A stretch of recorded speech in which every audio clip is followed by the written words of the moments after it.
Hi అండి, నమస్తే. నేను మీ Radhika. Welcome back to Radhika's kitchen. ఈరోజు చాలా టేస్టీగా దొండకాయ ఫ్రై ఎలా ప్రిపేర్ చేసుకోవాలో నేను మీకు చూపిస్తున్నాను. దొండకాయ ముక్కలని ఇలా చిన్నగా కట్ చేసుకోవాలండి. మనం ఫ్రై చేసుకుంటున్నాం కాబట్టి నెక్స్ట్ వెల్లుల్లి రెబ్బలు, కరివేపాకు, పచ్చిమిర్చి కట్ చేసుకొని పెట్టుకోవాలి. తర్వాత ఒక బౌల్ తీసుకొని అందులో 1/2 కేజీ దొండకాయలకు తీసుకుంటున్నాను కాబట్టి ఇందులో 1/2 కేజీకి సరిపడా ఆయిల్ వేసుకోవాలండి. మనము దొండకాయ ఫ్రైకి ఎక్కువగానే ఆయిల్ తీసుకోవాలండి, లేకపోతే అడుగు అంటుకొని మాడిపోతుంది.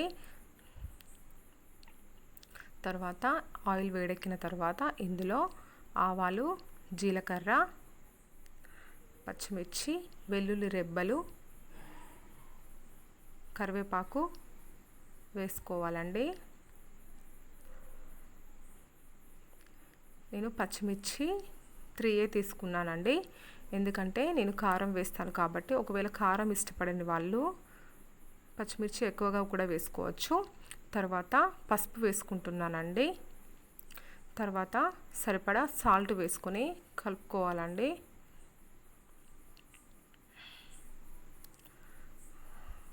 ఇలా చేసుకుంటే దొండకాయ ఫ్రై చాలా టేస్టీగా ఉంటుంది. మీ ఇంట్లో నేను చూపించే విధంగా ట్రై చేయండి ఫ్రెండ్స్. తర్వాత సరిపడా సాల్ట్ వేసుకోవాలి. ఇలా కలుపుకొని మనం ముందుగా కట్ చేసి పెట్టుకున్న దొండకాయ ముక్కలని ఇందులో వేసుకోవాలండి. ఇలా వేసుకొని కలుపుతూ ఉండాలండి.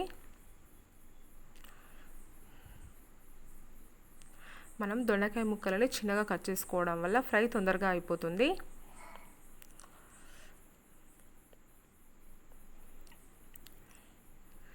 తర్వాత 10 నిమిషాలకు ఒకసారి ఇలానే మూత తీసుకుంటూ కలుపుకుంటూ ఉండాలండి. మనకి కనీసం 1/2 కేజీ దొండకాయలు కాబట్టి కనీసం 45 మినిట్స్, 1/2 అవర్ పడుతుందండి ఫ్రైకి. లేకపోతే ఆయిల్లో డీప్ ఫ్రై కూడా చేసుకోవచ్చు, లేట్ అవుతుంది అనుకుంటే. చూడండి ఎలా అయిపోయిందో. ఇలా దగ్గర దాకా వచ్చి అడుగు అంటుకోవాలండి. తర్వాత ఇందులో 1 స్పూన్ లేదా 1/2 స్పూన్ కారం వేసుకోవాలండి.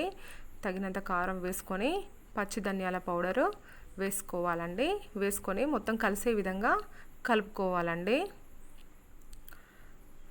చాలా టేస్టీ యమ్మీ దొండకాయ ఫ్రై రెడీ అయిపోతుందండి. ఇలా మీ ఇంట్లో మీరు ట్రై చేసి నాకు కామెంట్ చేయండి మీకు ఎలా వచ్చిందో. మనము ఆయిల్ ఎక్కువ వేసుకోవడం వల్ల అడుగు అనేది తొందరగా అంటుకోలేదు. చూడండి యమ్మీ టేస్టీ దొండకాయ ఫ్రై రెడీ అయిపోయిందండి. సర్వింగ్ బౌల్లోకి తీసుకుందాం. మీకు నా వీడియోస్ కనుక నచ్చినట్లయితే లైక్ చేయండి, మీ ఫ్రెండ్స్కి షేర్ చేయండి. మరిన్ని వీడియోస్ పొందడానికి నా ఛానల్ని సబ్స్క్రైబ్ చేసుకోండి. పక్కనే ఉన్న బెల్ ఐకాన్ని